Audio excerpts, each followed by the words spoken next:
Hey, hey, hey, hey, hey, hey, hey. Yeah, that sounds like me in there. Certainly does. So I'll put that on mute so we're not feeding ourselves back into ourselves. And pull you out of into a separate window. Bring you over on this side of the world. Yeah, that will work. And hello to anyone who happens to be watching. Uh, let's see what happened to the chat. I see the chat has moved down to there. That's interesting. When I have it up here, I can have it at full size and be together, but not when we pull it separately. All right, well, that's an interesting thing to know. At least we can just leave that there, I think, then. All right, what do we got here? We got anything coming on here? Nope, he hasn't come in yet. He's looking for him. I think we could probably pause the recording. And that's me. Bob Kelly is connecting to audio. Why is that happening? I don't know. I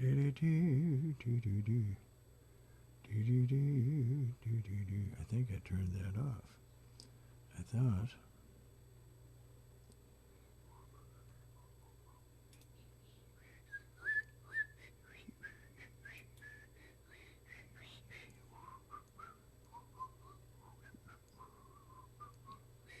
Let me see if I can do this again and get rid of it. Because that seems a little odd that that's trying to connect me. And I don't know who that is. That's not me, though. Remove. Let's just remove.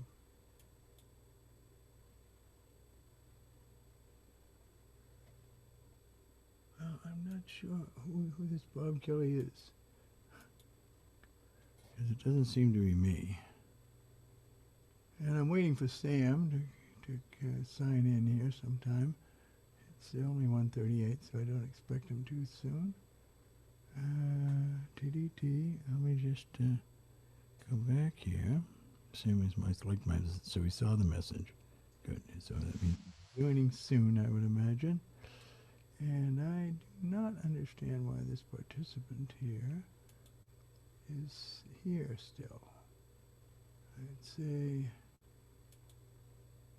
really uninteresting that it's showing up here. I don't know who you are.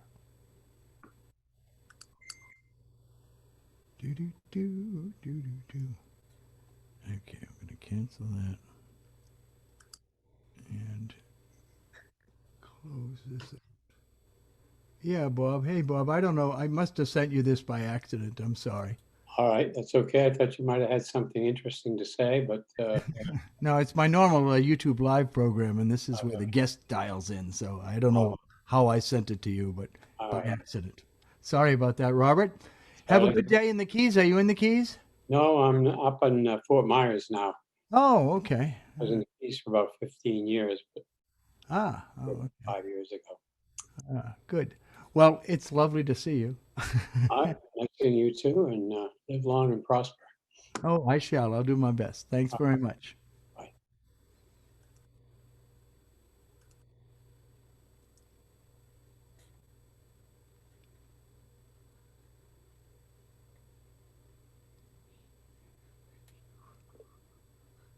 Oh, that was interesting. So there we go out of there. Get completely out of that. Let me see if Sam is having a problem at all. I can wait on there and look at that. Go back there. Yeah, he's just said, hey, okay, good. So he'll be in here shortly, I would imagine. I'm sorry that I'm spam YouTubing you, but for some reason I just don't trust turning this thing on at the last minute. So I get it's going earlier than I believe, So we got a like from somebody already. That's interesting. Oh, that was probably me. I liked myself, which is something I'm doing. So, oh yeah, so Samuel Johnson is here today, and will be here today. He's not here right yet, but he'll be here soon enough. And as I said, I don't usually try to stop this. I thought that I should have control over the live going out, or, that I could connect and then go. But apparently, Zoom wants to make it a little simpler than that, which makes good sense to me. I understand completely. I'm actually going to pause that feed so it cuts down on the amount of bandwidth I'm eating up with all this business here. And all right, the show will start at 2 o'clock.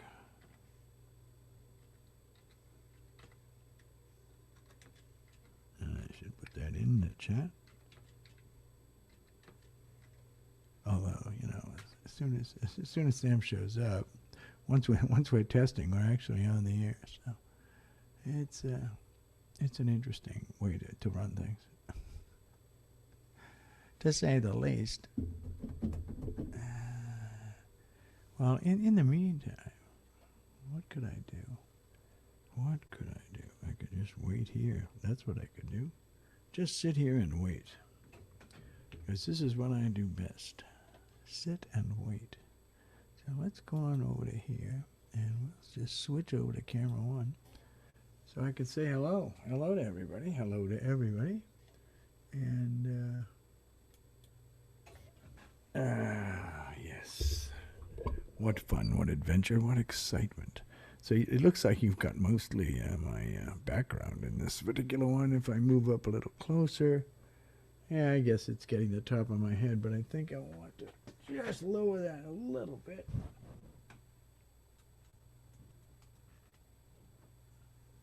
Just a little bit. I don't know if that makes it worse or better. Did that make it worse or better? Yeah, that made it worse, didn't it? That made it worse.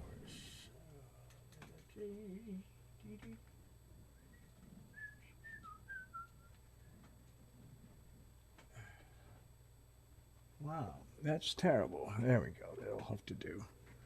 That will have to do, as we can go to scene 5. And scene 5 actually is a rather a nice video, isn't it? Aha, that was scene 5. Right there, scene 5. So it's scene 1 that is the camera that I was just trying to adjust, and not really adjusting it. I was adjusting something else. Ah, well, I am not so bright. I'm not half as bright as I seem to be. And that's Bob Kelly. No, I don't want Bob Kelly back.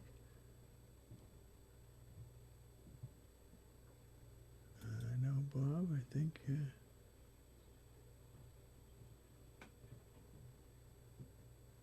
I don't know how you got started there. There we go. All right. Turn off original sound. No, we're leaving on original sound. And we're waiting for Sam to show up. Sam to show up. As I said, I usually do a test early at 1:45, and when I changed to the method of connecting Zoom directly to YouTube to eliminate a whole lot of issues with delays and feedback and such. Unfortunately, it connects right away. So if I'm testing it, it really is like, I start the meeting once I say it's gone live. It's live. It doesn't. So I'm going to have to work around how I do this. These things change. This is the struggle. This is the true struggle of Bob's struggles with technology.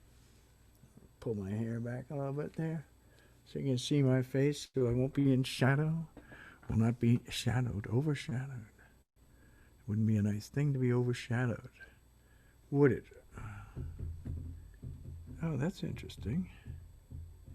I'm not hearing any. Oh, that's why. Because I didn't turn it up. So while we're waiting, what I can do is noodle. And this is Bob's. Oh, no, don't do this. How can that be low battery? Let's just close that for a second. Please don't do that. What? How the hell can it be? This drives me nuts. This iPad is connected to a power, and it's telling me it's got low battery, even though it's connected to power. It's like, what is going on here? What is going on here? I can't run the two things at the same time? This doesn't work? This is bad technology, if you ask me, Mr. Apple. That's what I think. Pretty bad technology if it can't run when it's connected to the power outlet because the battery is too low. So that means it's drawing more power than you can provide when it's plugged in. It's kind of insane that it runs that way. So, yeah.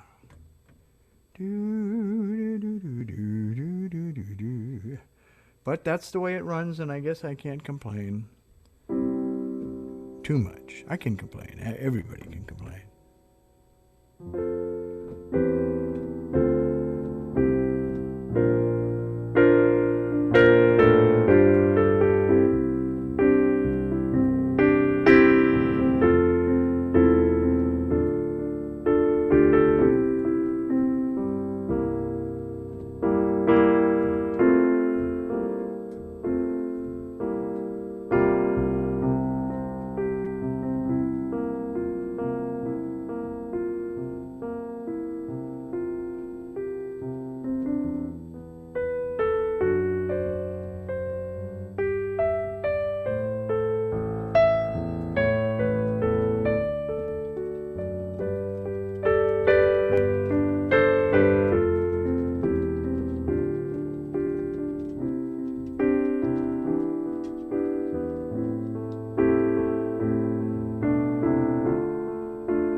Do do do do do do do do do do do do do do do do do do do do.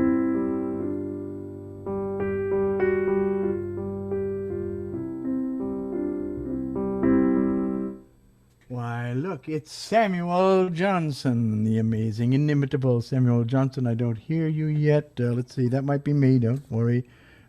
Speak to me. Okay. Hello, hello, hello, Oh, hello. yes, you are speaking to me. Okay. Have you got a pair of headphone and microphone thing together? Yeah, It always works better. yeah, I've been see if I can try and find one. Take your time. This is why we test. This is why we test. Yes, ladies and gentlemen, this is why we test. Why do we test? Because just this. I should have sent you a note saying that. Of course, that's my own fault, right? Let's see. Wow, you've got the full rainbow flag collection. Collect them all. I like it. You have really kicked up your game for Pride Month there, kiddo. I don't have one like a headset, but I can try doing it this through my phone, and I can use a Bluetooth headset that I have because my computer won't do Bluetooth. Oh, okay. All right. Well, that's fine. The phones work pretty good. So you just do you do it landscape. That's all. And do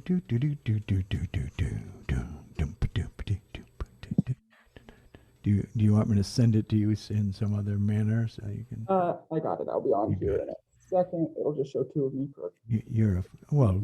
We don't mind seeing two of you. Double vision. It'd be stereo. Stereo Sam. Actually, binaural Sam, I guess. A bivisual, excuse me.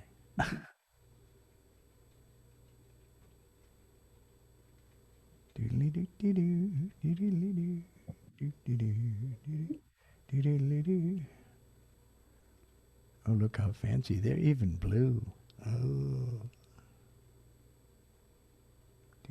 Oh, there he is. He's connecting to audio now. He's gone sideways for me. What? Yeah, that's probably you got the other. Yeah, that's right. You mute that sucker and that'll stay quiet. All right. And okay, your phone is working, so we can disconnect the computer. Can you hear me? Yes, I can hear You you. can hear me. Oh, good. And look how lovely you look. Now let's see. You have it in landscape mode, or do you have it in? I put it in landscape just now. It may. Okay. I don't know if it's how it's looking on your end. It doesn't look bad. You just a little. There's the perfect passport picture right there. With a rainbow flag in the background, and yeah, we can do that. That looks just fine. Can you see me? Okay, I take it, and you can hear me. Yeah. Okay, good. Yes. This is wonderful. I'm so happy. I've had a real trouble this month just getting these shows together and just getting guests and doing all of that. There's been a few people who have offered, but I just been like, where's my brain? I have no idea. It's just you know where my brain is, somewhere. And here's to you to weaken the throat and the brain. Here's to you. Oh, that's good coffee, as the great one would have said. Often did say. So I've got two microphones here. I never know which one to go to. If I lean into this one, it gives me a very insouciant look, you know. And I probably could have a little more light over here. Throw some white light on the white boy. There we go. White light on the white boy. How's it going there? Yes, sir. And then we also, I didn't play. I haven't played the Pride theme for this month, but this is it.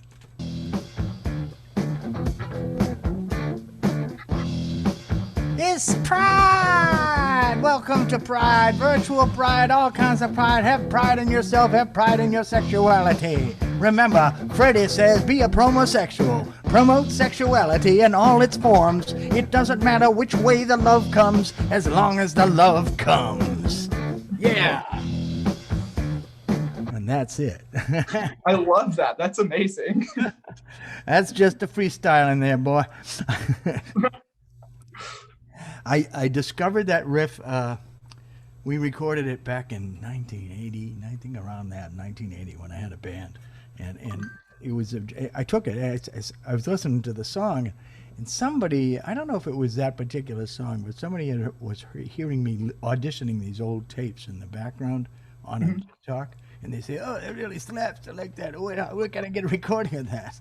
And I said, I gotta go back and listen to some of this shit. So I went back and listened to that, and I said, yeah, that's a really good riff. I like that riff.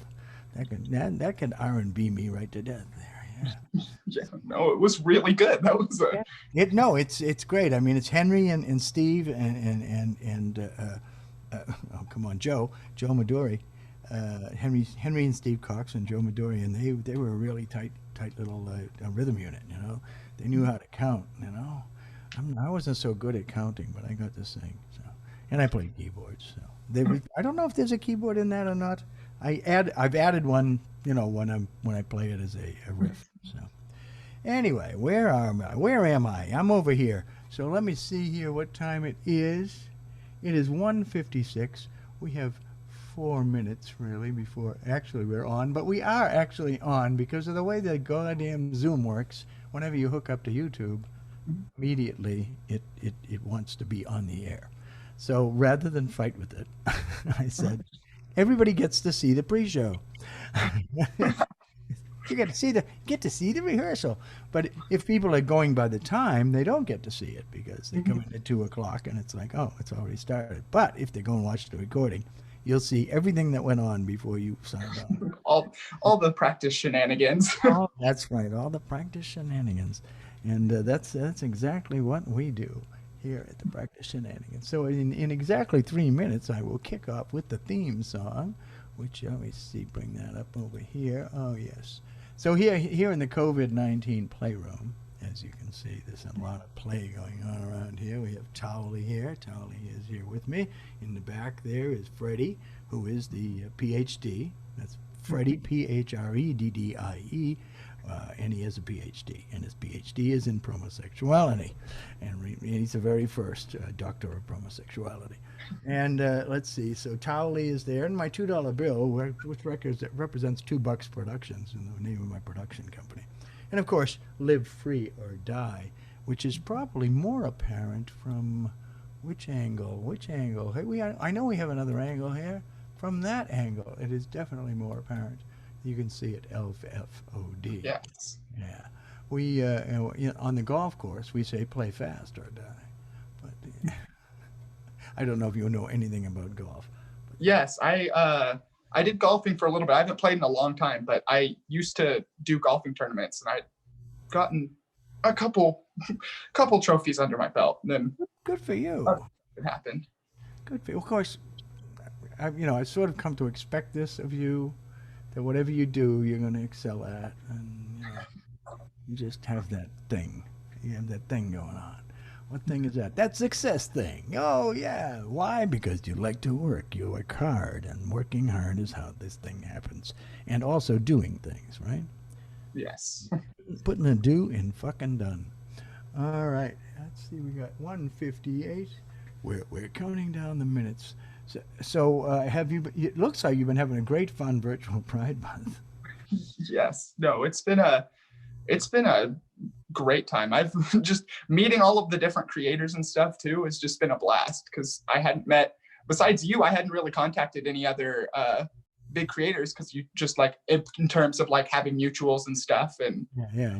now I have tons that I can just be like, hey, this when I'm talking to you, it makes sense that we're talking on the same level, instead of me having to explain every single little trend or nuance of TikTok to all of my friends who are not on the app at all. Oh God, it is kind of funny for me because people. First of all, the first reaction I get is, "You have a TikTok?" It's like, yeah, why? Aren't you kind of old for TikTok? I say, yeah, I am, but I'm a child. That's all. All right, let's see. We got 159 and counting down. We're getting ready, folks. We're going to put up the Bob Struggles intro and put that over there, and then we will hit the magic button, which will start Bob's wonderful, fabulous theme music. Which is like, oh, really? Yeah. I've had some trouble with playing it through this way. I probably should put it through the other opportunity. Here we are at 2 o'clock. Go. Hey, it's Bob Struggles. Another day here in the Bob Struggles with Technology. It was always a struggle to have technology. And, well, it started as technology, but then I realized I struggle with everything. So I made it Bob Struggles instead of just Bob Struggles with Technology. And today I have a special guest on Bob Struggles. It's Samuel Johnson, spoken word artist, TikTok maven, and all around good guy. And we are both gay as fuck. Woo! All right, hang on a second while I kill this music here, because we're both on the same channel. And there we go, and we'll get out of that Bob Struggles thing, go back to that there. Now I can actually talk to you like a human being. Hello, Sam. Hello. Yeah. I have no idea how I met Sam. Actually, I met Sam by a TikTok. He did a spoken word TikTok on the Ally card, and it was like, I like this a whole lot. I like this guy. Click, like, love, follow, do all the things you do on TikTok, refer, share, all of that. And then I sent him a note and said, "Hey, I really would like to do that song, that poem, as a performance piece. And would you mind?" And he said, "No, not at all." So he sent it to me, and although I had to struggle because he sent it as pictures rather than actual text, because that's what these kids do. These kids they're all got pitches. That's all they do is pitches. It's all video. It's all pitches. Gosh damn it. Yeah, so I appreciate the fact that you really do work with a pencil occasionally. Yes, very much. Most of my stuff starts as pencil, but I've been transitioning to technology. It's You interesting. struggle- Do you find the use, whichever medium you're using, does it affect your writing?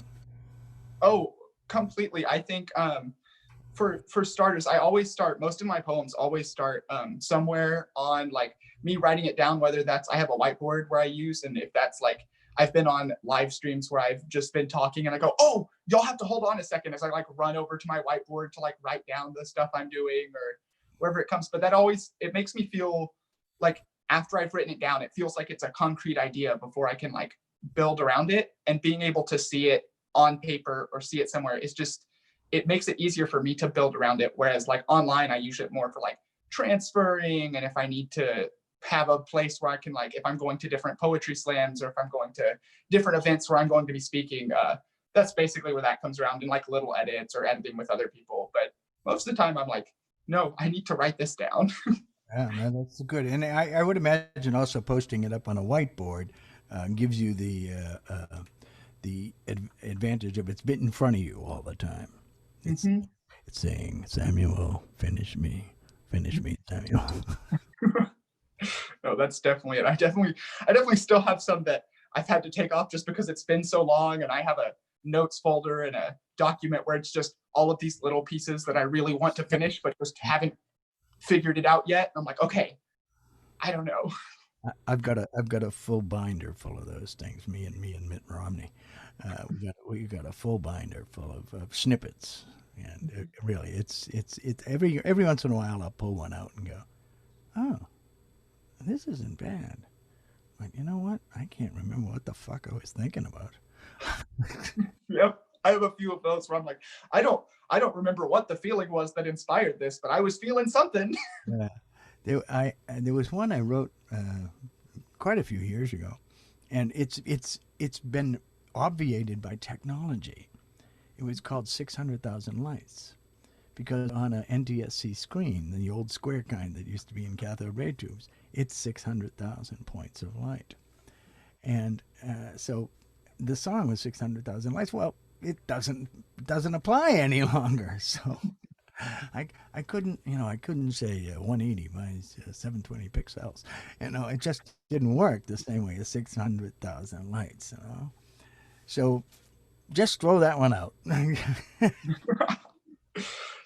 I have a few, and they haven't been technology related, but I have a few where it'd be like, oh, I had this crush on this person that I had like seen, or it's just this feeling of, oh, like this person was cute and I just want to write about this feeling, and I write it, and then I look back later and I'm like, I don't even know who I was talking about, just that, oh, it was such a nice bright sunny day, but that person is just some memory in the past that I have no idea. Some vague erection from years before. Yeah. Exactly. I think I should write a song about that, vague erections of years before. It's kind of a cool image. It's a great title. Great line. Yeah. Well, I don't know if it'll get me anything now. So, yeah. So you have been busy as all get out. I mean, I've been watching your posts where'd you go? Samuel disappeared. I should be back. There he is. Oh, there we go. Back, ladies and gentlemen, he's back. He was gone for a while. It was a technological problem. Anyways, he is back now, and as I said, he's been online with the virtual pride thing working his ass off. I mean, literally, it's a post. It's you doing a 2 or 3 a day. How many have you been doing? You've been doing an awful lot of posts, and just Yeah. watching them all. And of course, some of them he just yells at you. I've been meaning to talk to you about that. It always surprises me because I don't realize how loud I am because I have, my own room and my own space, and my roommate will be gone. So I'm just like saying something into the mirror, and then I'll have people react to it or comment and be like, wow, that was really loud. And I go, oh, whoops. Yeah, well, when you get agitated, you pump up the volume. Yeah, and it's good. I mean, I love your passion. That's one of the things that I really love about you is that you are the most passionate of TikTokers. I think of all the TikTokers I know, I think you are the most passionate about your niche. And you have got a great niche. You really do. Yeah, I do love it. I love what you're doing. As I said earlier, we're both gay as fuck. But he has flags to prove it. Yeah. Now, is that the pan flag on the other side? What is it? Or is that The rainbow flag, and then this one is it's the bisexual flag, but I use it for biromantic. So like, okay? yeah. So I just got it a couple You weeks see, ago, just before the start of Pride, so I could be like, hey, this is also a thing. Look at they this. actually have a bisexual flag. I think that's so funny. I've been a bisexual like all my life, and I never knew I had a flag. So it's like new to me. I've always the rainbows, mine, baby. You know, yeah. They put the B in there just to keep the L G and the T's, and the Q's separated. It's just like a dividing line. We got the LGBTQ, and I'm actually of the opinion. And growing up, this is the way it was. It was gay. It was just gay. Everybody was gay. It didn't matter whether you had another label. You were considered gay. Well, although I shouldn't say that because I lived in a house in the 70s with 12 men, and some of them used to say, "Well, Bob, you're not bisexual. You're just afraid to be gay." And I said, "Well, seeing as I've been known every frigging one of you in this house in the biblical sense, I would say that if I'm afraid to be gay, I don't know what the hell I was doing." Yeah, so and that makes good sense, right? So I kind of I understand why everybody wants these little extra divisions, but it's like, do we need more divisions in this world? We got enough dang divisions. We should be working on the unification, because all of the colors of the rainbow all turn into that light. It's all light in the end. Uh, Different frequencies of light, the amazing light. So, how do you sit down in during the week and plan what you're gonna do on TikTok, or how do you go about all this? For the most part, I used to, and I'm trying to start it back up. It just right now, it hasn't for the past few weeks. It just hasn't felt like the right time. I had a movie review, kind of like the Homo Cinema reviews, where I would Oh just yeah, kind I know of that. review whatever gay movie I had like just watched or that I'd watched in the past or something. But like recently, it's kind of been. So there's like the virtual Pride calendar, and I've like looked at that, and if it's related, I've gone with it. But for the most part, it's kind of been like, okay, what is something that I'm like feeling like today? Like half the time it's me yelling in the mirror, and the other half I'm like, oh, I kind of have a joke that I think I want to do today. All right. So it's very ad hoc then. Mm-hmm. It used to be more planned, but now you're like, no, I got this down. Yeah, I've got to the point where I've realized that most of like the stuff that I always did that did well was when I felt passionate about something. That was what ended up working. And if I sat down and planned and said, well, I need to do a joke here, and I need to make this like video announcement here, and I need to do this, nothing ever came of that because no one see it. I feel like everyone could tell that it wasn't genuinely what I was wanting to do. And so when I started going, you know what? I'm feeling like there's a joke here today. I'm going to be funny today. And that's what I want to put out. And when I just did that, I think everyone kind of reacted to it better. Yeah, spontaneity is a genuine, the genuineness of spontaneity, and that, yeah, like you said, you're feeling about something, so you're feeling, and you're not having to kind of do the whole editing, directing thing, which is, for me, is more than my little mind can carry. I cannot, I don't think visually, so I never think about what these things look like. Whereas I actually was writing a script, and somebody said that, well, you need to have more visual elements. And I said, I'm lost. I have no idea how to just put visual elements into words in the sense of a screenplay, you know. So that's a different world for me. So I do everything that I do is just like you, ad hoc. I'm just walking up there and say, okay, especially the response things, which Mhm. have become like a big part of my channel all of a sudden. Once they added that video response to comments, oh, it's like how many of my videos come from that? I was going to say that's a lot of the videos I've been seeing recently. Is it'll just pop up with you in a comment in the corner of the screen, and I'm like, okay. Yeah, well, that's really. I mean, they're asking the questions, so I'm answering them, and it seems relevant, and they seem to do reasonably well. I mean, it depends on the questions sometimes, but like the one about do people have the right to be bitter? It's like that thing has gone crazy. That's a huge number. The one with Kiara, Mhm. huge numbers with that one too. It's like, wow, everybody loves that. Yeah, and they all. It's funny to me because you would think that you'd see the love on the original one that she did, and that they'd be duetting that, and instead they're duetting me and her together, me and Kira. I'm calling her Kira because or Kira, however you want to pronounce it. K Ray, K Ray. What am I saying? K Rock, K Ray. Yeah, as in Reynard Fox. Yeah, so K Ray. She seemed to like it. I hope she did. Truly, I mean, she's too polite oh God. And it was interesting the other day to see her out of makeup. I had never seen that before, so that was kind of interesting. Late at night. Yeah. Whereas you always look the same, no whether you're wearing makeup or not. Yeah, most of the time, the only thing I really do is push my hair up out of the way. And I think I've gotten more compliments if I just push it out of the way than if I actually go to the trouble of putting anything in it and going like this. If I just make a video going, everyone goes, your hair looks so nice today. And I'm like, thanks. I got out of bed and ran my hands through it. There you go. It's that's the beauty of youth, young man. This will not always be this way. So no powder, nothing. That's good. I wanted to ask you about your rainbow tattoo on your chest. This side, this side, this side. It was over here. It's I had a set of temporary tattoos. It's not there anymore. It just came off. But I started really liking it, and at some point the plan is to get something similar as an actual tattoo right there, which is why I started putting one right there. Was I want it, but more just it's going to be like a heart with kind of like splashes of that color, Oh, um, which that's is of rainbicity. yes.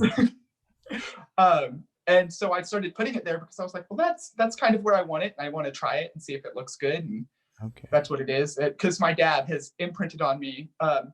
He's not himself. He would never get a tattoo in his words, but he's like, I'm fine if you do it as long as you think it through. He's like, meditate on it for a while. And if you still want it, then go for it. I don't want you to just get a random thing. I'm like, I guess that makes sense. Yeah. No, that does. It makes perfect sense, and I agree with him. I had a friend. I have a friend. He's dead actually. So I had a friend that was a tattoo artist.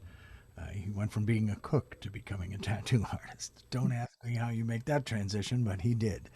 And he would spend more time talking people how to tattoos in his tattoo parlor than he would. They'd come in, they're 18 or whatever, just, now you sure about this? This is forever. I want you to come home tomorrow. It's like, really, I mean, he spent a lot of time talking people about tattoos to make sure that it was going to be the right thing, that they weren't going to be, oh, I kind of wish I didn't do this. But I like yours, and I thought it was real. I didn't realize you were just putting on a temporary. Mm-hmm. It was lovely. and it's a good place for one too. Yeah. Although, when you're at the beach, then you're always advertising. that's, that's my the one thing I have about that is like that's not the spot where I could cover up always. It would be like most of the time it'll be fine, but like do anything without a shirt, everyone will see and know. Yeah. But well, I mean, this is this whole struggle about being out and how out you are, and whether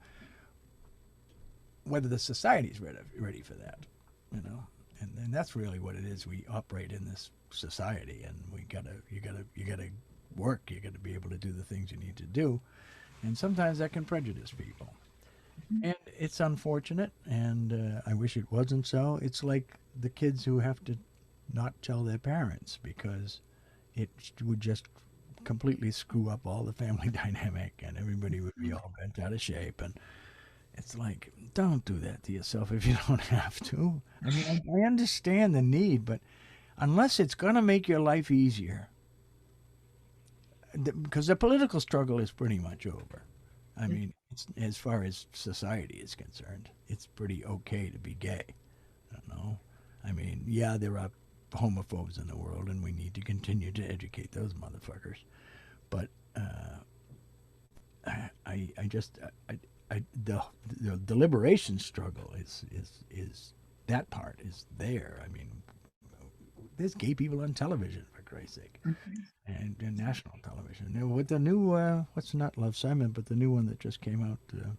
The Love Victor. Yeah, yes, and I hear it's pretty good. I don't know much about it, but I was expecting a review from you. Oh, I'm wanting to put one out. I had released a video on my TikTok that was like, I'm gonna watch it. And I went over to my friend's house to watch it, and we ended up just catching up after a while and ended up being like, I said, oh, I came over here at noon and it's 8 o'clock now, and we have yet to do any of it. Oh, golly. Well, no, but that just means that what was more important to you at that time was your friend. Good sense. I'm all in favor of that. I just perusing through your videos a while back. You gave one day a kind of impressive resume of what your degrees are and all of that, and I think you need to repeat those just for the people who are watching, so they go, oh, they're not just talking to some Joe average schmuck here. No, for sure. So I just graduated from the University of Texas at Austin, and I graduated with a bachelor's of science in neuroscience, a minor in linguistics, and then a minor in, it's called Cortex and Ideas, but basically just a minor in philosophy. Cortex of ideas? Is that what you said?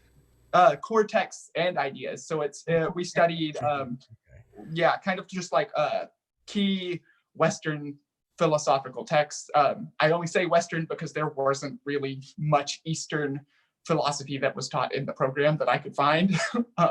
In Texas, that's not surprising. Yes, exactly. That's why I was like, okay, we'll manage. We'll find that when we start studying. That's good. And your degree in linguistics, you're following in the footsteps of somebody who I have great admiration for. Is the man who wrote Clockwork Orange, Anthony Burgess. I mean, fabulous linguistics professor, and who invented languages all the time. So Clockwork Orange, we need a language. Oh, let's add all these Russian, And then he did the Quest for Fire thing, where he did the whole of caveman language. It's like, wow. Proto-European before there was a Proto-European. All right, I like that. So exciting. That's exciting. Well, that's good. I'm so glad that you got through your graduation. Did you have a graduation ceremony, or was there virtuality there too? It was it was online. I had normally there's all the graduation parties. There's stuff going on all the time. This one was very. My parents, my dad and stepmother showed up. I didn't realize they were going to come because everything was in the middle of happening. So I was really happy. I'd just talked to my dad and was like, back near my hometown, there's a place that grows watermelons that is like kind of renowned where I'm from. And they I was talking about, man, I wish I had some watermelon. So he shows up, knocks at the door. I like open it because I have no idea who's coming. And he goes, I brought you your watermelon. What's up? Right. All right. Homegrown watermelon. Mhm. That's a special. That's the kind of thing a parent, a really really good friend does. That brings. Oh yeah, yeah. I was thinking of you. I was going by the watermelon patch. I was thinking of you. It's exactly how I felt. It was fantastic. That's wonderful. And I want to inform you, and I'm informing all of the graduates of the United States who did not have graduations this year or who had attenuated graduations and virtual graduations, that you now have the most perfect excuse for having a party for the next 2 years. You can have a graduation party every fucking week because you didn't have one. That is very true. And you've got my mind going now because I definitely have. There you go. There you go. There's nothing more gay liberation than dinner parties, buddy. My old friend, best friend, dead, another dead friend. He was lost in the plague in the AIDS epidemic of the 80s. He was the most fabulous dinner party man in the world. So I really, really miss his dinner parties because it was always just some kind of theme, and off we'd go. Oh, what do we got? Peyote. Oh, good. We're all going to have some peyote, and we're going to put some weed in the spaghetti sauce, and we're going to drink all this wine and make, fabulous drinks and gin and tonics and martinis and et cetera, et cetera, et cetera. Yeah, it was fun. I miss those, but hey, life goes on.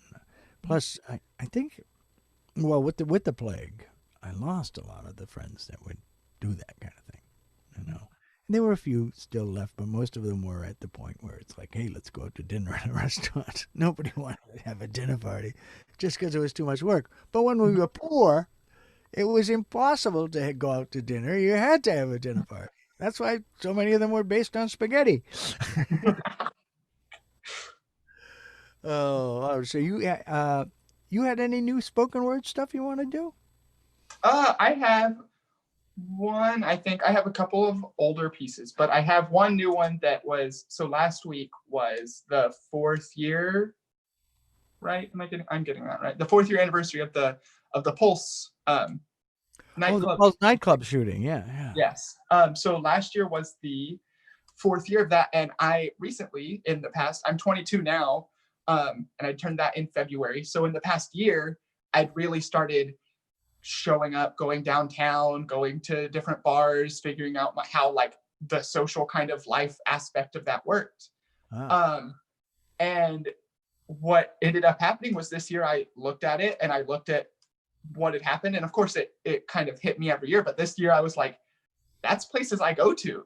I had identified a lot more with that. So it's based on a conversation that I had with my grandmother, who is very, very sweet, but just someone who growing up just knew nothing of having to deal with struggles as anything other than a woman, and not being afraid of being attacked in a situation such as that. And so this poem stemmed from that. Yeah, so here we go. It's called 4 years ago. When my grandmother tells me, I've never felt scared for my life after a shooting. It's sad, terrible, but I just don't understand the terror. I talk of cookie cutter malls, of the 2 million Baptist Bible Belt churches back home, things you can distance yourself from, put roads, sidewalks, every other building passed in between you and tragedy. After all, in the 13 hours it takes to drive straight through Texas, you would pass over 100 identical stores, each one the same. So while not one of them is safe, odds are the one you visit won't be the target. You won't be the target. But when someone attacks a gay bar, I don't have that luxury. There are no barriers between me and Bullet. Of the 5 I've been to, 4 of them are on the same block, 3 lined up side by side, ducks in a shooting gallery. And there is no doubt in my mind he was always so nice man has a bullet with my identity carved into it. And when they decide to pull the trigger, they know exactly where to aim. Our safe spaces have neon signs, fly flags proclaiming our freedom with broad open arms for those who need them and giant middle fingers for those who oppose. That great strength becomes a weakness when our loud heartbeats make it easier to find the next pulse to target. That's the end. Wow. Very good, man. Wow. Bravo. Bravissimo. Golly, you have a way. You do. That's good. I'm glad to hear it. I'm glad that we have a voice out there, that, up and coming young voice. I have a friend who is a MC. What does he call? Art poet is what he calls himself. He's from Maine, Portland, and his name's Miles Bullen, and he's just along the kind of same line as you. Not obviously he's not a gay man, but he's just that whole your generation of people is just this community building people's. It just impresses the hell out of me. I'm speechless. Well, it makes me very happy that I can have that impact with what I'm doing, because sometimes you go and you do a poem and the feedback in the room just seems to be like crickets and nothing, and you get a little discouraged. But a lot of times I like to hear just the feedback of wow, that was, if anything, that was just something that I hadn't thought about in that way before. No, it's you're just the way that you describe things. Well, it makes wonderful images in my mind. I mean, not one in that particular case, a horrific image in my mind, but nevertheless wonderfully crafted, and that your ability to do that, and the ability of and when you go to a poetry slam and something like that, you got to remember you got a whole room full of poets. Mm-hmm. Who do they want? Who do they come to hear? Themselves. That's who they came to hear. They didn't come to hear you. They came to recite. They came to do what they're doing. And some of them are, kind of people that will and give you feedback and applaud and do all of those things. But many of them are just so wrapped up in their own work that your work doesn't mean anything to them. So never ever be discouraged at a poetry slam if you don't get you have to knock them dead. I mean, literally knock them dead. I can liken it to playing in a comedy club late at night when the comics are the only ones left and they're in the back row. If you can get a chuckle out of those guys, that's a belly laugh somewhere else, So same thing at the poetry slam. If you can get them to go, okay, you've reached them. You've reached them. But I do encourage you to do hip hop. I really do. I think you should find somebody who does beats and work with them. Do some cool shit, because that's the listening audience. The people that listen are hip hop people. Hip hop. I'm talking about local hip hop. I'm talking about independent hip hop. I'm not talking about whatever the fucking is on the radio. No, I'm not talking about that. I'm talking about local people. People on local tours. I really think it's a great outlet for poets, in that poetry is very legitimate in that world, and all the people who make beats need a poet to make the beat be real to the world, by connecting the two things together. Yeah, I encourage you to do that if you can. That's good. I'll need to look into that. I actually have a friend who he's been messing around. I don't know how serious he is, but he's been messing around for a little bit. I'll have to see what he thinks about collaborating. Well, just get out in the scene too and see if there's any local hip hop scene that is can be conducive to what you're doing. Because I mean, essentially, the beat makers, they sell beats. That's what you're doing. You know, buy a beat, it's $75 to this guy. It's yours forever. You know, some of them, it's a regular business for them. It's a way for them to make money, and it is a good way to support artists that way too. But if you can have a direct collaboration with someone who's doing it all the time, that's better because then you become, you know, the team thing. Mhm. That's a whole other aspect. So let me see, where was I going? I don't remember where I was going, but you go to poetry slams. So the poetry slam circuit and the indie hip hop circuit are fairly intertwined. I think if you speak to some people who go to poetry slams and say, well, this is a poem that usually goes with the beat, but I'm not going to have a beat tonight because it's a poetry slam. Yeah, or they may not tell you that, but you can talk to them and you find out that, yeah, actually they're MCs. You know, yeah, and you'd be a good MC. I think, yeah, gay MC. That's it's definitely like at poetry slams. It's not like you can expressly tell all the time with all of the poems, but there are definitely poems where you can tell, oh, that would really go well with how your timing is out and where you're timing out, like everything to go with what's going on. And like you could have a beat backing it up very, very easily. Yeah, I get that entirely. Although my own, I never do anything the same way twice, so it's a curse. I'll be right back. I just got a notification that my phone is about to die. So I'm going to go get a charger really quick. Get a charger. Get a charger. Yes, this young man needs a charger. So just send him only $59.95 and small bills and little pieces of change wrapped in bills to help him get a charger. Look at that.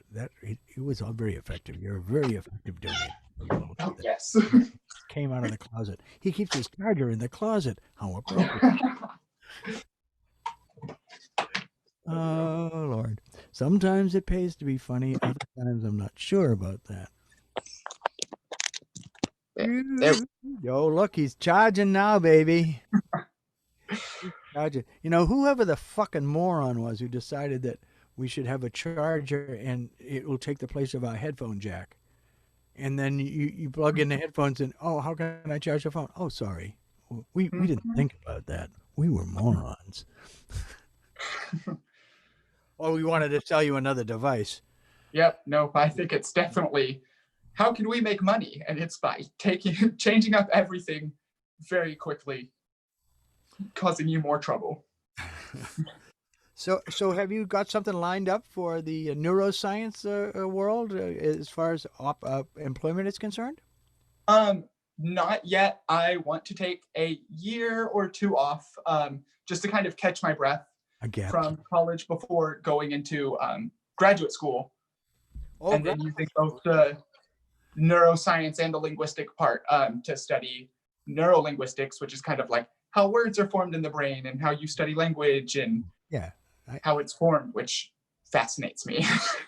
No, and thank you for explaining that to my audience. You didn't need to explain it to me, but you did need to explain it to the audience. What the hell neurolinguistics is? Yes, it's how the neuros learn how to speak. That's how we got to teach the neurons how to speak. That's with neurolinguistics. Yes, sir. How it all learns, how it. So this sounds like fun, and also, I mean, voice control is the big thing now, and being able to understand language completely on a deep level is probably a very, very, very, very useful field to be in. Yes, I think so. There are a lot of different avenues you can choose to take. Well, you're gonna get to go to grad school, so you get to sit around and watch technology go around and also for them to come to you and say, "Hey, we're working on this fabulously novel thing." I was in one of my classes the very last semester here, and I was talking about it the very first day, and our professor, who was also a grad student, had mentioned and just went, oh, well, I think my friend's working on that, but I don't think I'm like allowed to tell you what exactly it is, but He's you should under talk to NDA. I was like, okay. No, that's great. It really is. It's funny to me to see years later things that I thought about, things that I proposed actually come to fruition in devices and in the world. I mean, I can't tell you how many times when I first got a PDA was like, why the hell doesn't this have a cell phone in it? Personal digital assistant. Well, that's what happened. The world changed, and the power of the devices available to us. I mean, this little studio here, I've got frigging multi-track studio right here in my basement. I can do anything, and the only thing that limits me is the quality of the microphones and the quality of my production. Not anything else. All this shit is here. It all works. It's frigging amazing. Excuse me but I digress. As that guy, what I forget what his name is, but I digress. It's like he invented the word. No, one of my other classes was just kind of like a neurotechnology, kind of like a history of. And so we just studied basically papers as they had come out, and we just kind of started with like the late, like going back to like the 40s, and then watching kind of like the rise and like learning through like the lens of like watching neuroscience and how it affected this technology growth and like what they're doing with it and what the next steps are, and watching it go from, you have to use this big machine to like calculate this one movement to being able to predict, the speech that's going to come out of someone's mouth before they've said it. It's just in the past like 50 years, just that growth of all of that was very, very fascinating and just an amazing just accomplishment for such a short span of time. Exponential growth in all of those things. It has just been unbelievable what has happened with that. And it's funny, when I was a boy, my dad brought home a record from Bell Labs, because he worked for the Bell system too, the telephone company at that time. And it was about voice, teaching computers to talk, which the first computer that was taught to talk was at Bell Labs. And the first thing it was taught, besides how to make some basic sounds, was how to sing. And it sang Daisy. Now, at the end of 2001, when he is disconnecting Hal, he's pulling out the memory modules, and there comes a point where it goes, Daisy, Daisy, give me your answer, do I? And I said, wow, talk about cultural touchstones. Kubrick just took that directly wholesale from the Bell Labs experiments of that era. And of course it was an IBM, and of course that was an IBM that was taught on. HAL being one letter off IBM, HAL, IBM. Yeah. And they claimed that wasn't the case. It wasn't really IBM. Yeah, it really wasn't. No. That's just one of fucking coincidence there. He just didn't want to pay licensing to Big Blue. That's all. I think he had to pay enough money to AT&T to use their logo in the film. So that film also is amazing to me, to see who's out of business. All the things that we thought were going to be in business in 2001 weren't. Like Pan Am. Pan Am? Who are they? Pan American Airlines. No, don't exist anymore. Sorry, they're not going to the moon. No, we're going in a Tesla. Are you fascinated at all by any of that's going on with SpaceX and such? Yes, it's really cool. So my hometown, it's not very close, but it's relatively close, like less than an hour away from one of the big SpaceX kind of like sites where they're doing a lot of testing, and so much that like at one point it was a big deal that they tested something had messed up, and like some windows had like exploded on someone's like property or something, and everyone's like, okay, so that gets around. But like, it's just very interesting to see all of the different stuff. And that was before I was super into the brain. I was very into like the idea of space and space exploration, and just going on further than where we are here. I'm It's going up just where Voyage has been. but I don't know. It was just it's very cool to see all of the different things that are going on, especially now that it's becoming more commercialized versus just a very niche set of things. And yeah, it's still expensive, but Well, it's not anywhere near as expensive as it was. And the other thing that's astounding to me is, because when I was a kid, we in movies, the spaceships landed this way, with retro rockets, and that's how it was going to happen. And when they started doing it, it was like, no, it's going to be a long time before we can ever do that because there's just so many calculations involved and blah, blah, blah. They had no idea what would happen with computers in the next 50 years because I'm watching this guy landing rockets on a moving platform in the middle of the ocean. Something they said could not be done when I was a child. And now it's done regularly. And we reuse the rockets. Well, I live in the future. That's just a cool thing that I like to brag about, just my school, which was in the middle of nowhere type of little small Texas town, that we had a rocket science class where you designed and like shot rockets up, trying to get like a mile and break the sound barrier and actually design and learn about how like rockets and physics. And this is Rocket Club, or was this actually a course in school? It was a graded course that was taught by he was the physics, calculus, and I guess astrophysics teacher. Makes sense. All of those things you need to do if you're going to do rocketry, And so we did that, and we got to present in front of, we went to NASA in Houston and got to present. We had to create a program that would do all of those calculations, and we were using a computer because there's no way we could have figured it all out by hand. Yeah. Well, you could have, but it would have taken you a lot more people. A lot longer than our 2 semesters would have done, but we got to present it in front of actual NASA scientists and just have them tell us, oh yeah, no, that works out. Here's a little bug and everything else, which was still one of the like wildest when I even talk about it. I'm like, that's crazy. Like that's something that you do.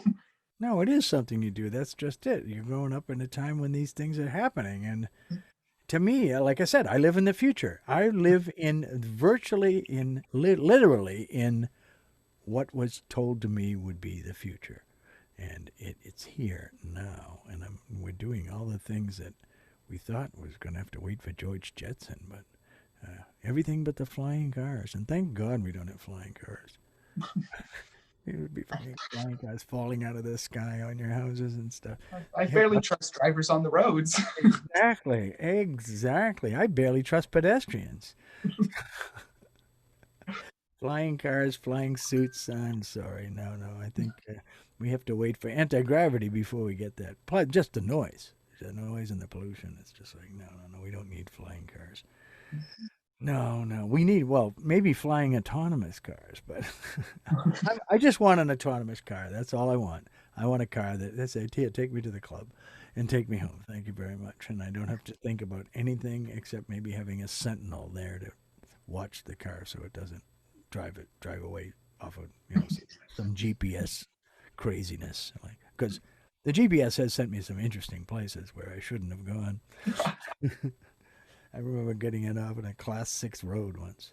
Class 6 road means not maintained. It was built by the colonials, and we haven't done a goddamn thing with it since. Maybe not quite that bad, but yeah, pretty bad. Yeah. Anyway, so you were born in a small town in Texas. Mm-hmm. And you've lived there all your life in Texas? Yes, I moved when I was, so I was born around like Denton area, so like in a city, but as far as I can remember, we've grown up where my family has just been since it came, my grandfather was doing research and found out the hometown I grew up in, my very far back great some odd grandfather was the first sheriff of that town. Right. And like, so we've been there since the start. That's how I just explained The what everyone's republic like, has existed. Huh? "Mhm." Yeah. Well, so you've lived through almost all Six Flags, your family, anyway. Mhm. Yeah, that's pretty wild.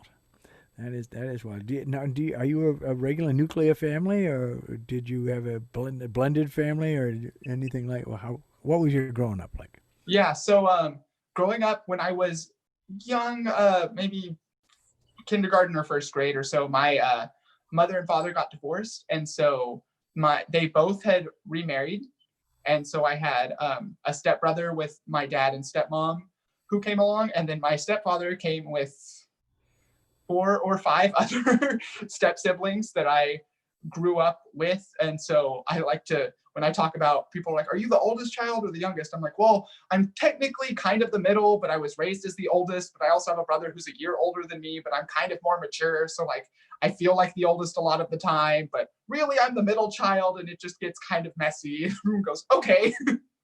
Never mind. Yeah, that is complicated, and obviously, you grew up fine. You're a fine young man, so I can't fault anything in your upbringing as far as family is concerned. That you actually did have the nuclear family thing. It's just that you had a couple of movable parts. Yes, just a couple, Oh, multiple. we got replacements in here. Okay, now bring in the next one. Okay, here we go. This is your dad today. Yeah, for me, it's difficult for me to envision that in my own life because I grew up with just mom and pop, but and mother and dad, mummy and daddy, specifically. And those were the words we used. But I had, when I was a Boy Scout leader, I had all my troop it was just a series of broken homes. It was like they were all single moms or single dads or people living with their aunts or grandmothers. And it's like, yeah, so I learned a lot about that kind of growing up from doing that. And then, of course, you become the father figure then in that particular case because there isn't any other one. So that, but you obviously have had more than enough father figures, and enough damn siblings. Jeepers, ma! Cut it out, ma! Yep, there was a lot of. I love all of my siblings, but there Oh, are you definitely do. still times where I say I want. I kind of wish that I felt like a only child at some points when I'm like, huh. Well, you are an only child in one respect, right? Mhm. Yeah. So there you go. Just think back to those times. At one time, I was an only child. I do remember when me and my brother growing up. My oldest brother is we're like that, as far as brothers are concerned, and the others I'm a little bit further separated away from. So it's not the same as I was the one that my mother would tell my brother, "Take your brother with you," and it'd be, "Ma, do I have to?" Yes. So I suffered a little of that middle child feeling of, oh yeah, I'm not the primary here, and I'm also not the baby. But fortunately, I had some talent, so talent made a difference in some respects. Being the one who sang and played the piano, that kind of was like, oh yeah, okay, you got that special gene. The rest of it, no, it was just I was the good sneaky kid. I wasn't really a good kid. I was just the sneaky kid. So you grew up that way. You grew up in Texas, beautiful Texas. Chief is such a huge place, Texas. You guys don't think anything of driving 500 miles for coffee. Definitely not. That would easy. You do that in New England. You go through 4 states. That it surprises me. The biggest fact that I always talk about, my mom told me this once, and it was just, if you're driving from like where I live to like California, as soon as you leave Texas, you're halfway there. Yeah. Texas is a big damn place.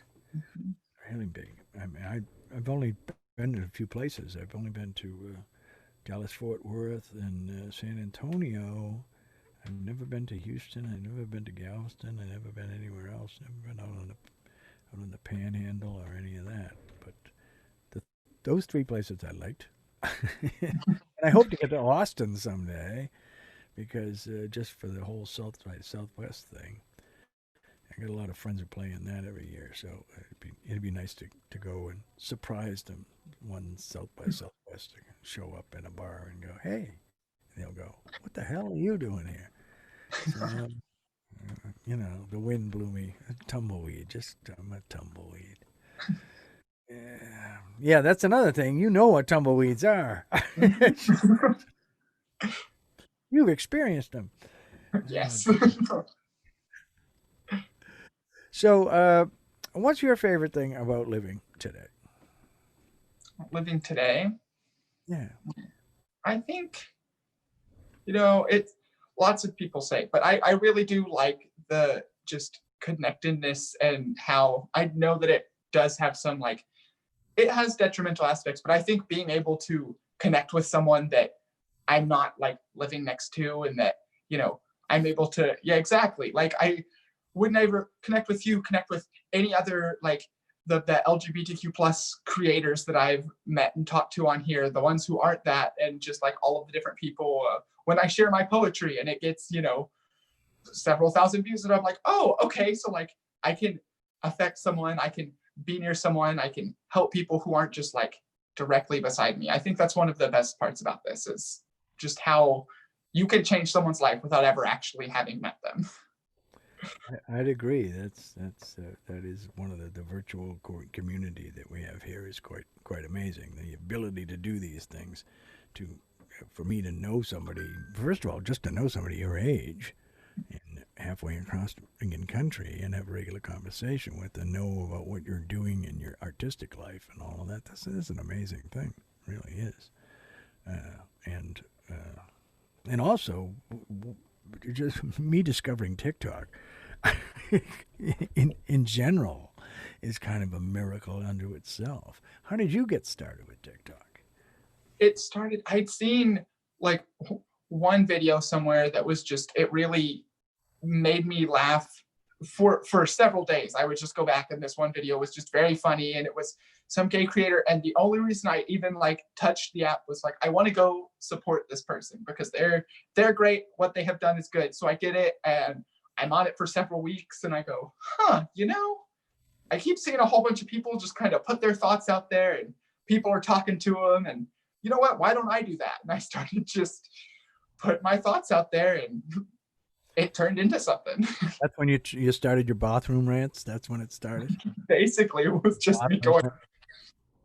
A lot of it was, me frustrated for some reason or the other, most of the time at a guy, of being like, no, we don't do this. Let me put this out into the world so other people know I don't do this. At some point I said, if I'm gonna date someone, I'll just make a playlist of all of the things I've said that you shouldn't do if you're gonna be in a relationship with me, and just send it to him and be like, hey, this person's really funny. I think you should watch them. They kind of look like me too, but don't worry about it.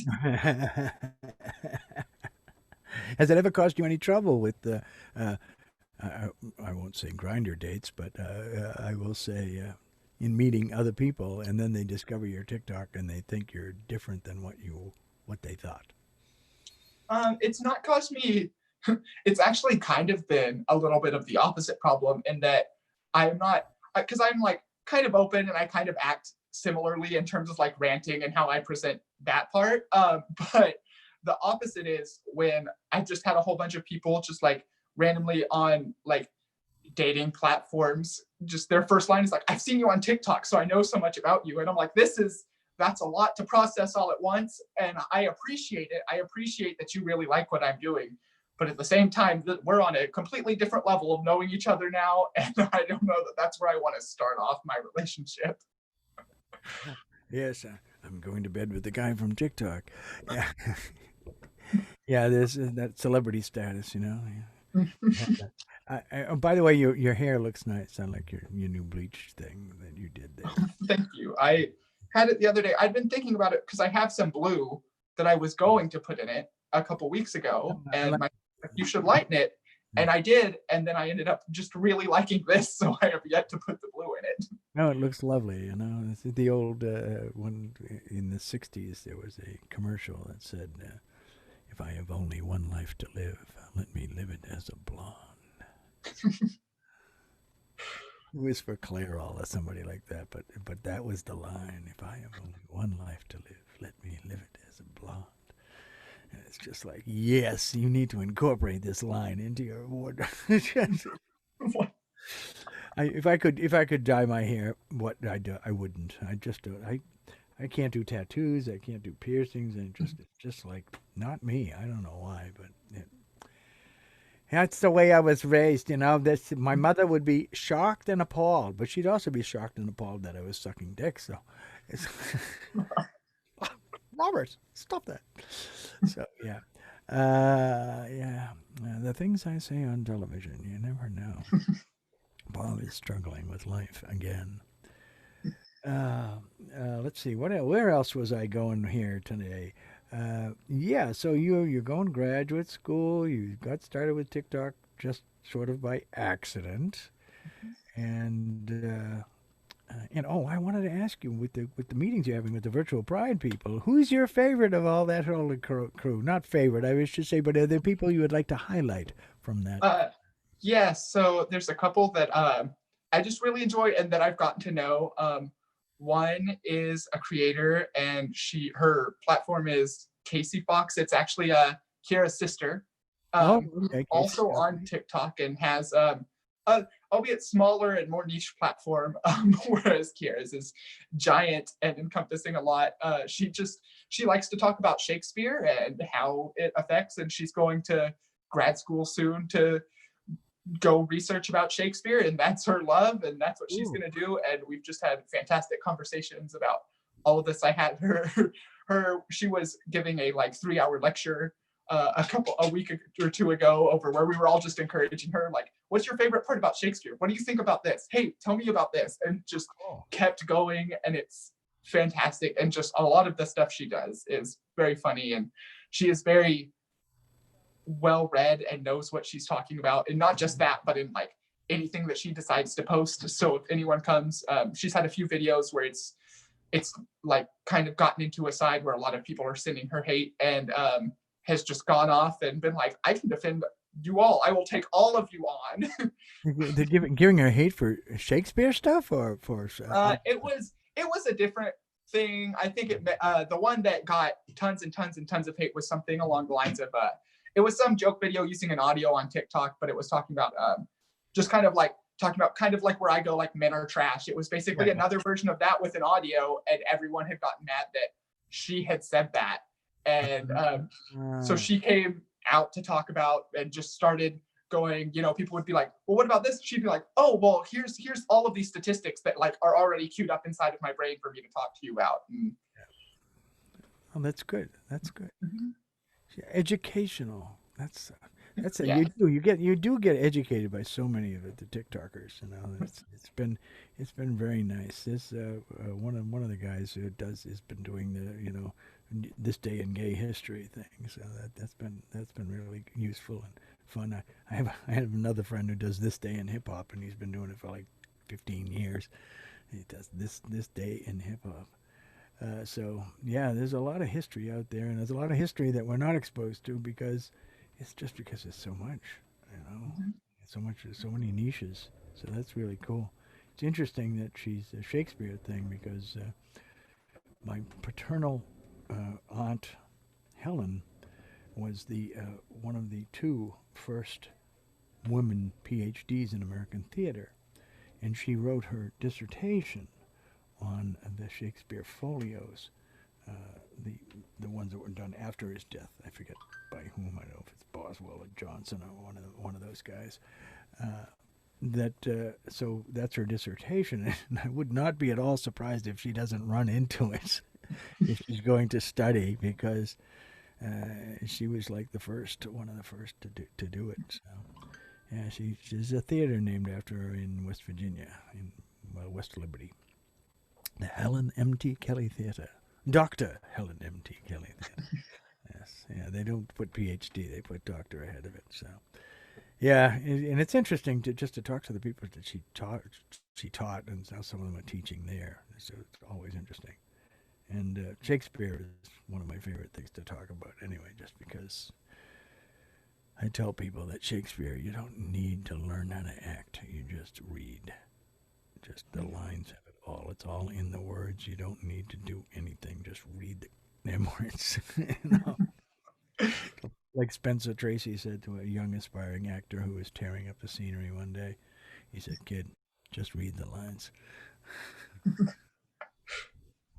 Yeah. So okay. So that's one. Casey Fox. Who's another? Let's see, who else am I going to highlight and choose to highlight on here? I haven't talked to them personally. I know they are involved in virtual pride, but it's the Alaskan.boii. Alaska Boy. Yeah. He's Caleb King. He's from where I've said, but I just know he had one TikTok at one point that resonated with me because he was talking about how, well, or maybe it was a few in a row, but he had majored in neuroscience and was gay. And also then like the next video I saw was he was like, I'm going to read a poem. And I was like, wow, this resonates with me on the level that yeah, exactly. I was like, okay. So I followed him for a while, and I'm really glad that he's becoming a lot more popular for everything that he's saying. He's gigantic now. It really is. It's amazing to me. When people say to me, "Oh, yeah, look how many followers you have," and I say, "Yeah, look, don't even talk to me about that." Like, if I was 40 years younger, it would be different. But but for a guy who's pushing 70, 68 actually, it's amazing to me that I even have followers, especially from this previous generation. But it is definitely the result of, in discovering TikTok, to discovering a whole group of people that were underserved by their parental units or their grandparental units, so that there was a space for the positive reinforcing papa, to get out there and do that, and to be welcoming, and to say, hey, look, I'm 68. I've been doing this for a long time. You guys, you got nothing to worry about. It's a different world. It is, and it's a fun world. So get on out and do it, and it's going to get better because you make it better. Everyone makes it better. Yeah. And you, Sam, you make it better. Sam, I am. Pajama Sam, I am.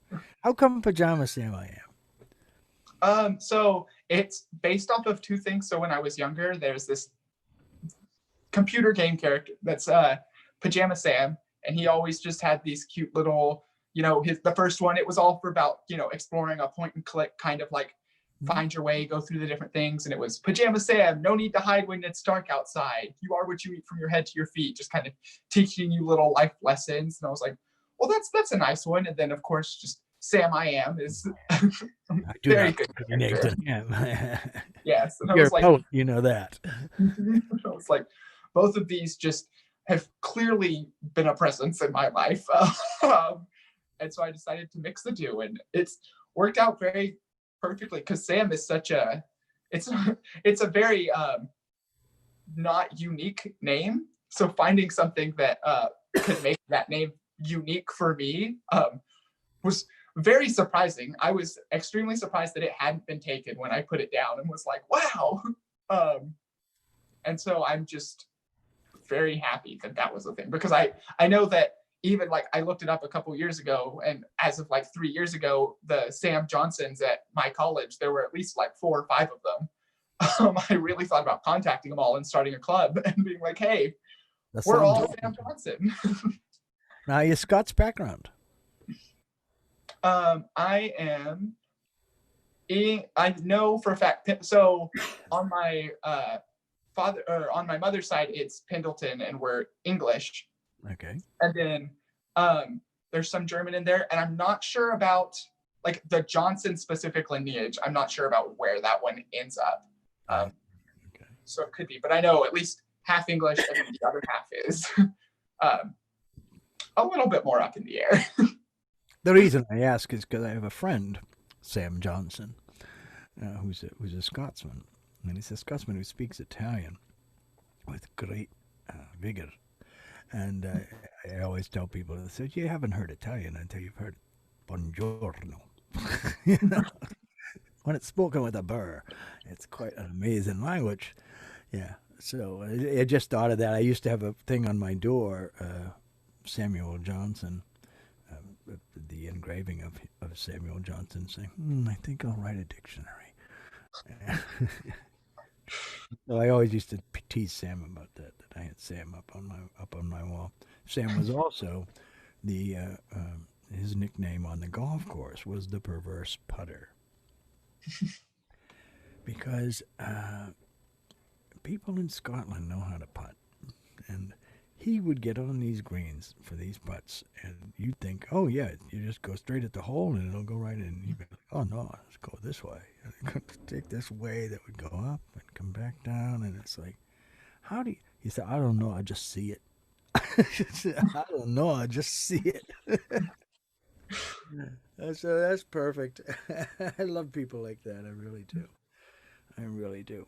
Yeah, and you know, as I discover more people on TikTok, it is just it's heartwarming to me to get to know so many of them. Getting to know you, that's like I'm thrilled to death that you didn't give me the brush off and all of that. So it's really wonderful. Yeah.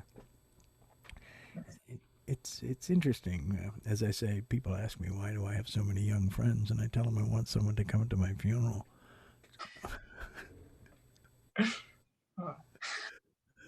A little black humor. You can do that when you're old. you can make jokes about dying. Oh, God. And of sorts, certainly have seen enough. My friends died in the 80s and that whole plague thing. And now that we got this whole pandemic thing, it's great fun trying to explain to people about that shit. To understand what pan means. You know, it means everybody. Everybody's going to get this. Everyone's going to be exposed to it. 80% of you are not going to get very sick. 20% of you might show some serious symptoms.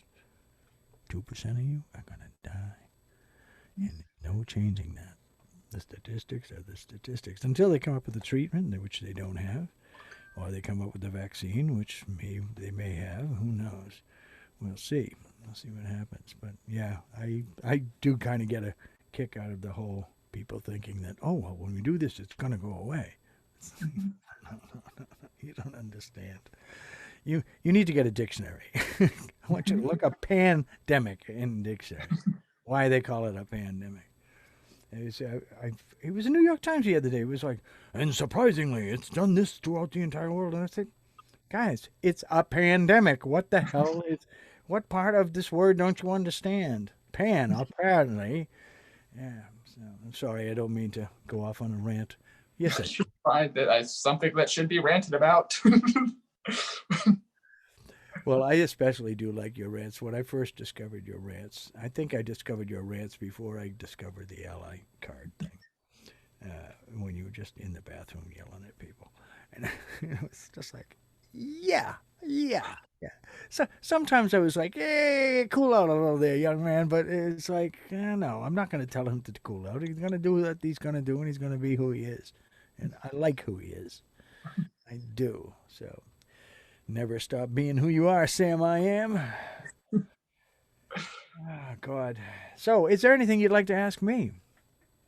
It's interesting. Well, how is what's been your like biggest kind of like TikTok fame story, but your biggest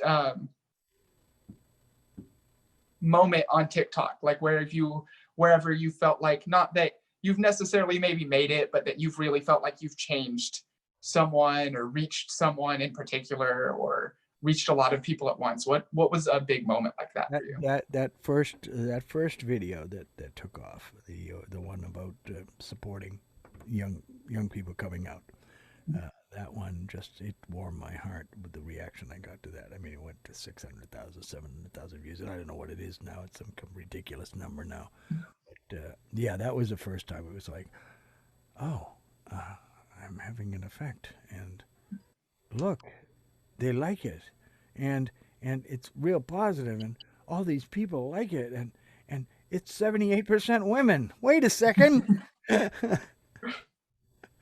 78% women. Until I did Stay the Fuck at Home, Mhm. then it changed. It went to 35% men. Then. So I tell people this. I say, well, you know, if you're going to be on TikTok, just remember, if you want to have men, you got to say fuck. If you don't say fuck, I'm sorry. You're not going to get any men. Yeah. Maybe I should try that. I think mine it's very heavily on the women's side for sure. Yeah, see, you got to say fuck more. That's all there is to it. You know, you got to come up with some way to say fuck. God damn it. Yeah. Have it in a song. Oh, wait a second. I already did that. Yeah, nobody loves a fairy when she's 40. All of that. The the other time was getting recognized on the street, in the wild, in South Carolina, in a bar in Hilton, not in Hilton Head, in Beaufort. Hey. Yeah. I know you. Yeah. TikTok? Well, Twitter. Twitter? Well, somebody took your TikTok and put it up on Twitter. So we had a whole moment, you know, and we made a little tiny TikTok together, and it was just, that was cool. That was like, oh, I'm out in the world here now. Yeah. But I haven't had it happen since. As a matter of fact, I've had more people say, no, I didn't see that video. I said, geez, you were one of the 30 million who saw it? And yeah, so, yeah. But what was your biggest video? It was definitely so. I guess you might know because I had my old account then got taken away from me because I had gotten the wrong people. You had gotten the wrong people? I'd gotten the wrong people upset. I'd come after someone who was being blatantly homophobic on my channel, and while I was live streaming, at one point, them and a whole bunch of other people who all expressed that they knew this person and were coming specifically because this person asked came. And as soon as I ended a live stream, it was like, you violated all of the community guidelines. And I was like, that's weird because I've never violated one. Right. It's just them complaining. Taken down. Yep. And I was like, okay, so did you appeal? I did, and I got no response. At all, which was a little frustrating, but I started up again on just a different account and was ready to go and came back and just did it. But yeah, so I've learned that through that, because the point of why I kept the person around was like, well, maybe they just need someone to talk to them and be like, hey, this is a thing. And now I have lost that, and I've decided that you can go learn from someone else because it's not my job to teach you. You can go right on away because I don't want to have to deal with that. And neither does anyone else in my group that I'm creating. Yeah, I get that entirely. Generally, I just ignore them at first. Mm-hmm. Sometimes my rabid fandom will go after them, and I tell them, ignore them. Do not respond, because that's what they're looking for. They're looking for a reaction. They're looking for you to respond. And if they just keep up with the spam, then it's, BLOCK, bang, block. Mm-hmm. We know how to do that. Yeah. I don't even bother with the muting or any of that bullshit. It's just like, no, block. You're done. I've told you once. I told you twice. This is the third time. Same thing showed up there again. Goodbye. Gunk. Thank you very much. And I haven't seemed to have too much trouble after that. Also, when I first started with TikTok, there was some option that you checked to say, keep bad shit away from me. Negative comments. I don't know how the algorithm does it, but it seemed fairly good. I don't have a lot of people sneaking in on me. Mostly it's Christians these days Mm. who want to tell me that Jesus loves me, as though I never knew that. It's like, well, as I said to someone the other day, look up supercilious in the dictionary. That's what you're doing. You don't think you're insulting someone? Yeah. When you're talking from your high horse, you certainly are. Mhm. And you can't argue with those guys. It's just those, and I say guys in the generic sense, in the fluid sense. Mhm. Now, that's the other thing about your name, Sam. It's a fluid name. Mhm. It can be either. So, Sam, I am. Pajama. I think putting the combination together, Pajama, Sam, I am, the two different storylines, I think is probably why that it was not taken. Because Mhm. only you have enough imagination for that. I love it. I really do. I love what you do. I love everything about you. I think you're kind of fabulous, and you should keep up the good work. And have I overextended your bladder or anything like that here? Okay. I worry about that. I worry. Not, I don't worry that much, but I worry a little because you're a good guest. I like you. Have you got anything else in your spoken word grab bag there that you'd like to present to my fabulous audience here?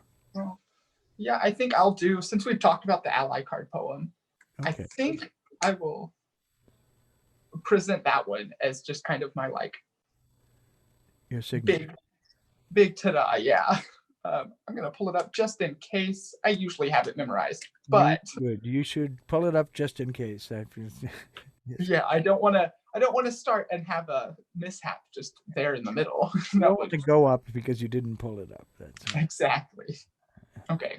Ladies and gentlemen, Pajama Sam I am, also known as Samuel Johnson, the amazing poet from beautiful Texas, will now recite for you Ally Card. The best coming out story I ever saw was Eugene's. I watched that video so many times it became gospel, so enamored with the story I was its dedicated disciple, showing everyone I knew, including my straight friends. And it took every ounce of willpower I had not to murder them on the spot as they critiqued his outfits, laughed at his voice completely, missing the message. I don't know why I was surprised. These are the same people who transformed I feel ashamed that I'm not as good at this video game as you are into suck my dick, dude. The same people who call each other gay when they fail to get a date or can't talk to their crush. I mean, excuse you. If you don't think my fabulous ass would be just as much a hit with the women as it is with the men, don't get confused. Sexuality isn't the issue. It's your personality. I'm tired of trying to get my straight friends to understand gay lies because while I was bawling at Love Simon's coming out scene, they were commenting on the background music. So to my friends who joke about me pulling the gay card whenever I want them to watch something queer, think my sexuality is more temporary tattoo than birthmark brand, this won't wash away, but I reserve the right to revoke your ally card. The membership plan you've subscribed to isn't renewed once every 10 years, isn't updated only if lost or stolen. No.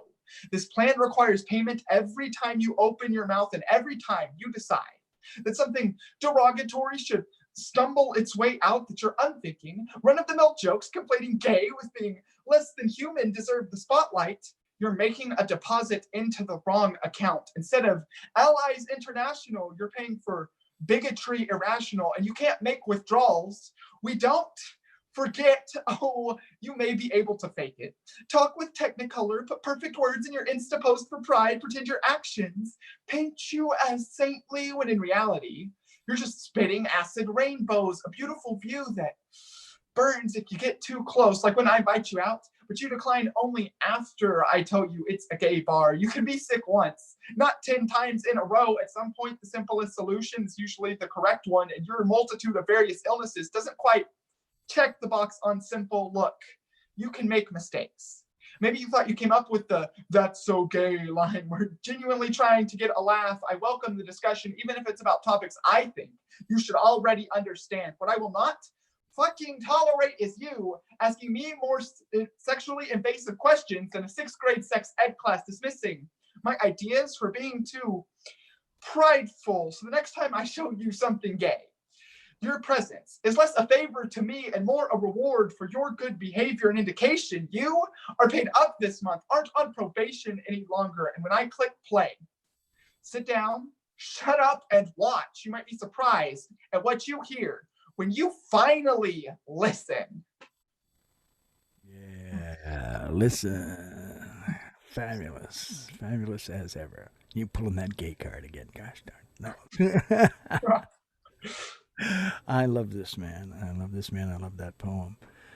And someday it will be turned into a Young Bobby production, but we'll get around to it. I got to get his blessing after I do it, so I'll do it, and then I got to send it to him and have him say, "Okay, Bob, you can do that. Oh, I didn't like that part. I want you to do this. Yeah, don't do that. I don't want that emphasized." Yeah. So yeah, I am going to get to it. I promise you, I am going to get to it. I really got to get a beat guy to kind of to work on it with me a little bit, because I think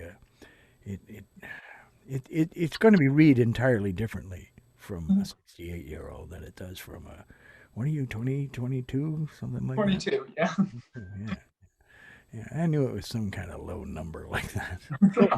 It's low mileage. He's a low mileage gay, folks, and we just traded him in.